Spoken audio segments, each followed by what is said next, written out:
somebody asked, what are the dimensions of things?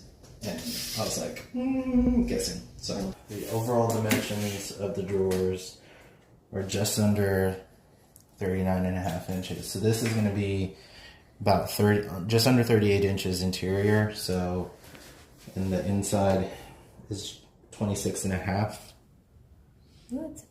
So this is going to be capable of holding what, a 24 by 36. 24 by 36 sheet. So